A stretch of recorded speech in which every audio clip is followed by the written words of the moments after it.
الحمد لله رب العالمين والصلاة والسلام على خاتم النبيين اما بعد فاعوذ بالله من الشيطان الرجيم بسم الله الرحمن الرحيم الصلاة والسلام عليك يا رسول الله وعلى آلك واصحابك يا حبيب الله الصلاة والسلام عليك يا نبي الله وعلى آلك واصحابك يا نور الله۔ درود پاک پڑھنے کے بے شمار فضائل و برکات ہیں، بہت سارے واقعات، بہت ساری حدیثیں فضائل درود میں ملتی ہیں، مگر بعض اوقات ایسا ہوتا ہے کہ کچھ لوگ یہ سمجھتے ہیں کہ درود پاک بڑی اچھی چیز ہے، پڑھ لیں تو بڑا کمال ہے، لیکن نہ پڑھیں تو کوئی پرابلم نہیں ہے۔ نارملی درود پاک کو لوگ گرانٹڈ لے لیتے ہیں، ایسا نہیں ہے۔ درود پاک بعض موقعوں پر پڑھنا ضروری ہے، اور درود پاک سے دوری بعض اوقات ہلاکت کا سبب بن جاتی ہے۔ ایک حدیث پاک سنیے، اللہ کے حبیب علیہ الصلوۃ والسلام فرماتے ہیں جو درود پاک پڑھنا بھول گیا وہ جنت کا راستہ بھول گیا۔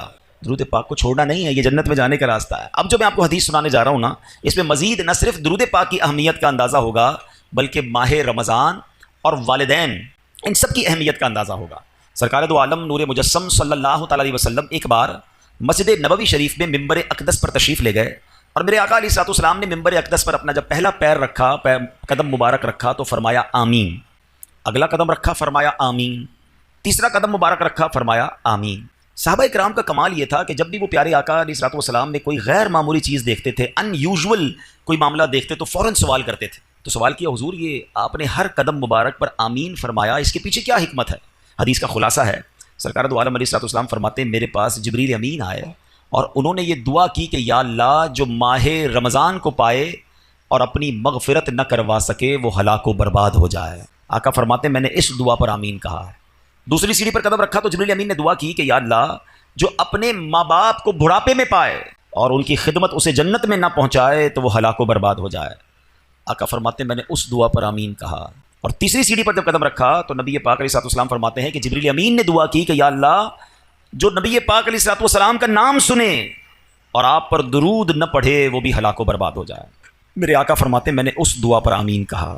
اب ذرا غور کیجئے، سب سے پہلے تو یہ سمجھتے ہیں اس دعا کی امپورٹنس کتنی ہے، اس دعا کا مرتبہ کتنا ہے۔ دعا کرنے والے کون ہیں؟ فرشتوں کے سردار جبریل امین، اور آمین کہنے والے کون ہیں؟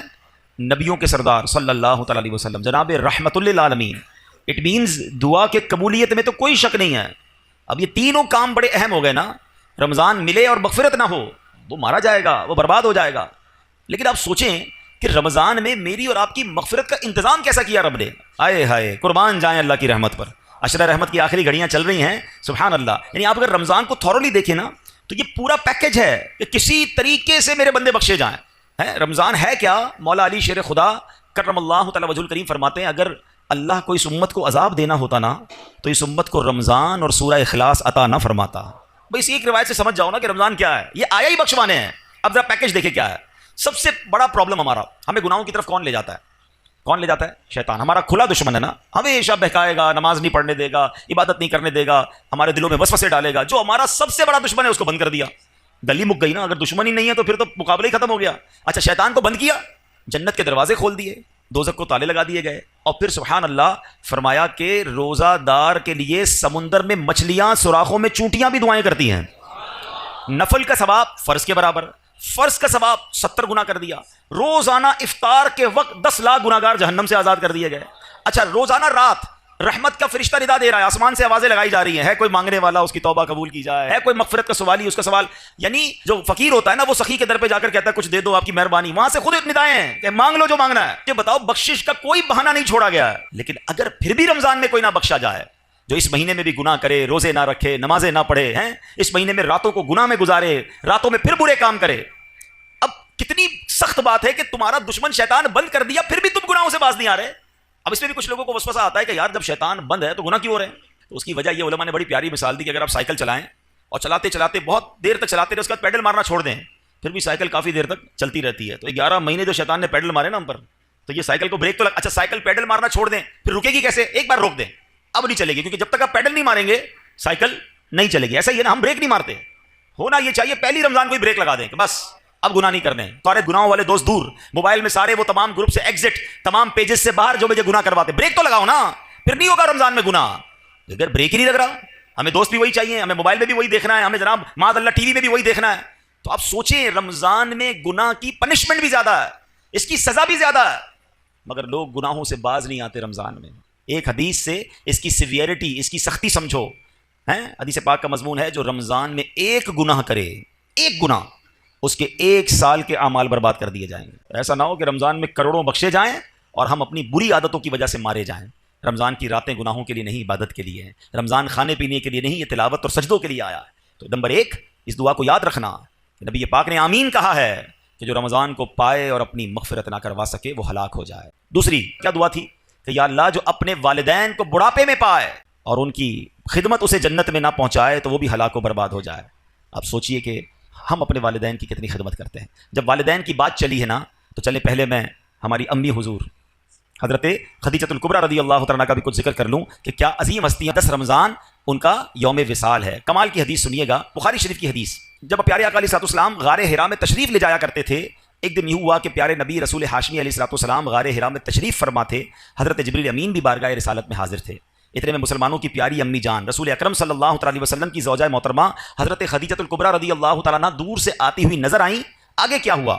بخاری شریف کی حدیث سے پاک سنیے کہ صحابی رسول حضرت ابو ہریرہ رضی اللہ تعالیٰ عنہ فرماتے ہیں حضرت جبریل امین نے خدیجۃ الکبریٰ رضی اللہ تعالیٰ عنہ کو دیکھا تو عرض کیا یا رسول اللہ صلی اللہ تعالیٰ علیہ وسلم، یہ خدیجہ آ رہی ہیں، ان کے پاس برتن ہے جس میں کھانا ہے. جب وہ آپ کے پاس پہنچ جائیں تو انہیں اللہ پاک کا بھی سلام دیجئے، میرا بھی سلام کہیے، اور انہیں خوشخبری سنا دیجئے کہ جنت میں ان کے لیے اندر سے خالی یعنی خولدار موتیوں سے بنا ہوا گھر ہے جس میں نہ کوئی شور ہے نہ کوئی تکلیف ہے. اللہ کا سلام، جبریل امین کا سلام اور جنت میں گھر کی بشارت. جب حضرت خدیجہ نبی پاک کے پاس پہنچی تو پیارے آقا علیہ السلام نے فرمایا اللہ پاک اور حضرت جبریل نے تمہیں سلام کہا ہے. تو اس کا جواب دیتے ہوئے حضرت خدیجہ نے کیا کہا؟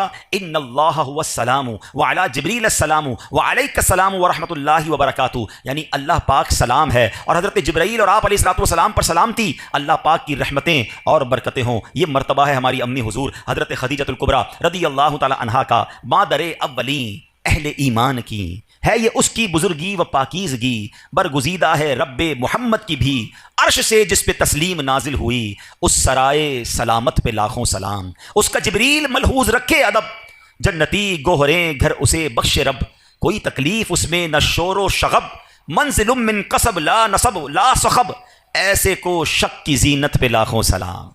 سبحان اللہ. حضرت خدیجہ کا مرتبہ، آپ کا کچھ تعارف بھی سن لیتے ہیں. سبحان اللہ. آپ رضی اللہ تعالیٰ عنہ کی کیا شان ہے. آپ کی کنیت ام قاسم ہے، آپ کا سب سے مشہور لقب الکبریٰ ہے. آپ بہت پاک باز، بہت باہمت، بلند حوصلہ، باعزت، اعلیٰ نسب رکھنے والی اور نہایت عقل مند خاتون تھیں. آپ کے اعلیٰ اوصاف و کمالات کی کیا شان ہے کہ زمانہ جہلیت میں بھی آپ کو طاہرہ یعنی پاکیزہ خاتون اور سیدۃ قریش یعنی قریش کی سردار خاتون کے لقب سے پکارا جاتا تھا. اسلام کا اعلان نہیں ہوا اس سے پہلے کی بات ہو رہی ہے. حضرت خدیجہ کا ایک بڑا پیارا لقب صدیقہ بھی ہے. نبی پاک علیہ السلام نے فرمایا ہذہ صدیقۃ امتی، یعنی یہ میری امت کی صدیقہ ہیں. ایک اور خوبصورت بات کہ پیارے آقا کے 7 اولاد ہوئیں، یاد رکھیے گا. 7 بچے ہیں نبی پاک علیہ السلام کے. 4 شہزادیاں حضرت زینب، حضرت رقیہ، حضرت ام کلثوم اور بی بی فاطمہ رضی اللہ تعالی عنہن، اور 3 شہزادے حضرت قاسم، حضرت عبداللہ اور حضرت ابراہیم. ان میں سے صرف حضرت ابراہیم جو تھے وہ حضرت ماریہ قبطیہ رضی اللہ تعالیٰ عنہ کے شہزادے ہیں. باقی ساری اولاد نبی پاک علیہ السلام کی وہ حضرت خدیجہ رضی اللہ تعالیٰ عنہ سے ہے.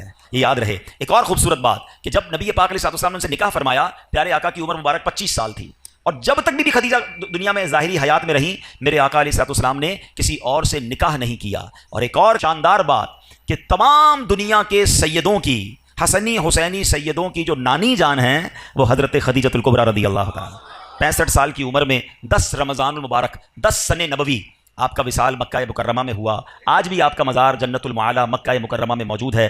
اللہ کریم تربت حضرت خدیجہ پر اپنی کروڑوں رحمتوں کی بارش نازل فرمائے اور ہم سب کو ان کے فیضان سے مالا مال فرمائے. آپ ایک رول ماڈل ہیں. پیارے آقا علیہ السلام کی زندگی کا جو سب سے ٹف ٹائم تھا نا، وہ اسلام کا جب اعلان ہوا تھا. اس سے پہلے تو لوگ بڑا پیار کرتے تھے نا، آپ کو صادق اور امین کہتے تھے، مگر جب نبی پاک نے اعلان نبوت کیا تو اس کے بعد اپنے پرائے ہو گئے، جان کے دشمن ہو گئے. مگر آپ کی زوجہ حضرت خدیجہ نے جو نبی پاک کو حوصلہ دیا، جو آپ کا ساتھ دیا.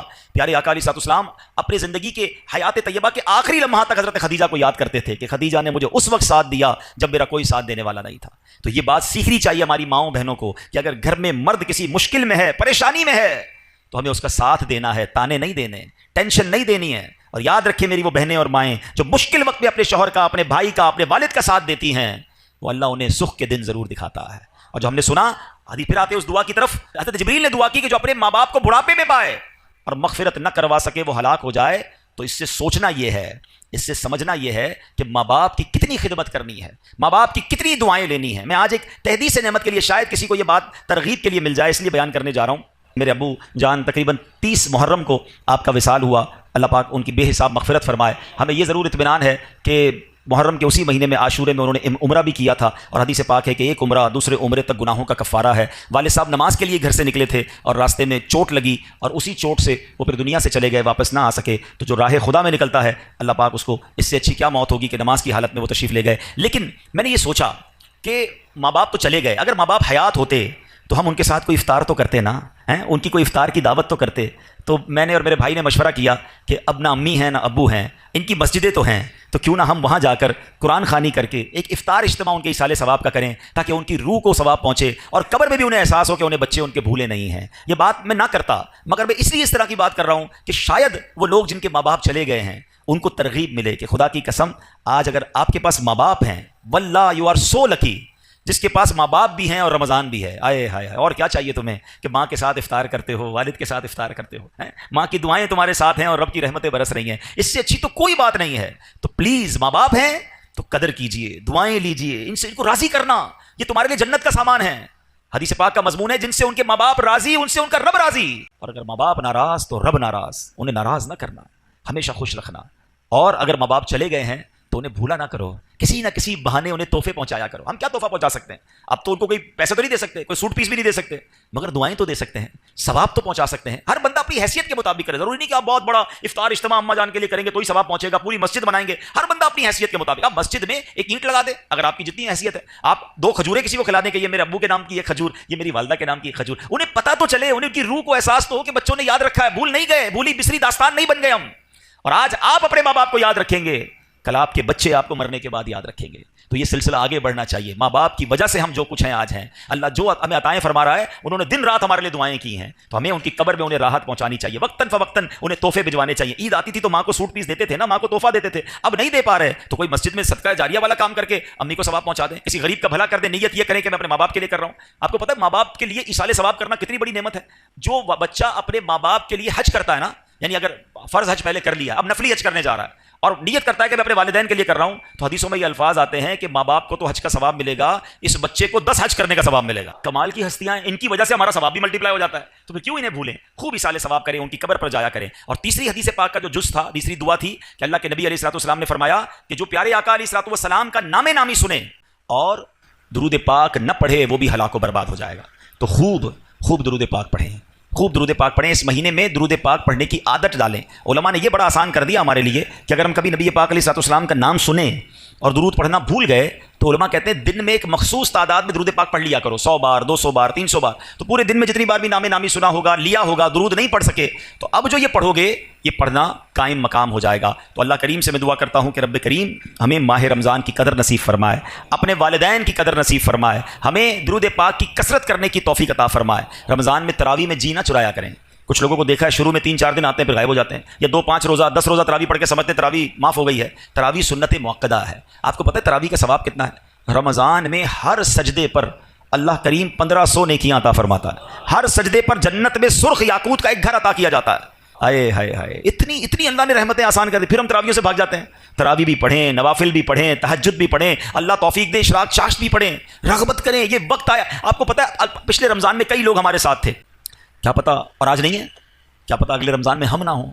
تو اس رمضان کو اپنا آخری رمضان سمجھیں اور خوب عبادتیں کر لیں، یہ بخشوانے آیا ہے تو کر لیجئے جتنی نیکیاں کرنی ہیں۔ اور آخر میں عرض یہ ہے کہ اس مہینے میں سخاوت بھی کیجیے اپنی حیثیت کے مطابق، اپنے غریب رشتہ داروں کی مدد کیجیے، دیگر مسلمانوں کی مدد کیجیے، اور اس کے بعد میری گزارش ہے اپنی دعوت اسلامی کا بھی ساتھ دیں۔ اللہ پاک عمل کرنے کی توفیق عطا فرمائے، اللہ پاک اس مہینے کی برکتیں ہم سب کو نصیب فرمائے۔ صلو علی الحبیب صلی اللہ تعالی علی محمد صلی اللہ علیہ وسلم۔ الحمدللہ رب العالمین والصلاة والسلام علی خاتم النبیین یا ارحم الراحمین یا ارحم الراحمین یا ارحم الراحمین یا ربنا یا ربنا یا ربنا یا ربنا یا ربنا۔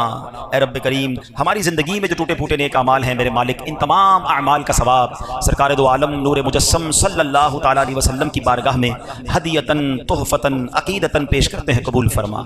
پیارے آقا کے وسیلہ جلیلہ سے تمام انبیاء کرام، تمام صحابہ کرام، بالخصوص ازواج مطہرات ہماری امی حضور حضرت خدیجۃ الکبریٰ رضی اللہ تعالی عنہا، تمام شہدائے کربلا، شہدائے بدر، شہدائے احد، والدین مصطفیٰ کی ارواح کو پیش کرتے ہیں، قبول فرما۔ اے رب کریم تمام اولیاء کاملین خصوصاً بالخصوص پیران پیر، پیر دستگیر شیخ عبد القادر جیلانی رحمۃ اللہ تعالی علیہ کی روح مبارکہ کو پیش کرتے ہیں، قبول فرما۔ اے اللہ سیدی اعلیٰ حضرت کو اس کا ایصال ثواب پیش کرتے ہیں، قبول فرما۔ تمام مسلمین، تمام مسلمات، بالخصوص میرے مرحوم والدین، دادا دادی، نانا نانی، تمام رشتہ دار اور یہاں جتنے اسلامی بھائی موجود ہیں، اللہ ان میں سے جن کے والدین دنیا سے چلے گئے، والدین میں سے کوئی ایک، اے اللہ ان کو اس کا ثواب پیش کرتے ہیں، قبول فرما۔ اے اللہ بخشے جانے والوں میں ہمارا نام بھی شامل فرما دے۔ اے اللہ آج ہماری بھی مغفرت فرما دے، ہمارے ماں باپ کو بخش دے، ہمارے بھائی بہنوں کو بخش دے، ہمارے بیوی بچوں کو بخش دے۔ اے اللہ سرکار علیہ الصلوۃ والسلام کی ساری امت کی بخشش فرما۔ ربنا تقبل منا انك انت السميع العليم وتب علينا يا مولانا انك انت التواب الرحيم وافوض امري الى الله ان الله بصير بالعباد لا اله الا انت سبحانك اني كنت من الظالمين۔ اے اللہ بیماروں کو شفا عطا فرما، قرض داروں کے قرضے اتر جائیں، بے اولادوں کو نیک اور صالح اولاد عطا فرما، ہم سب کو اسی رمضان میں مکہ مدینے کی حاضری عطا فرما۔ وصلی اللہ تعالی علی خیر خلقہ محمد وآلہ وصحبہ اجمعین برحمتک یا ارحم۔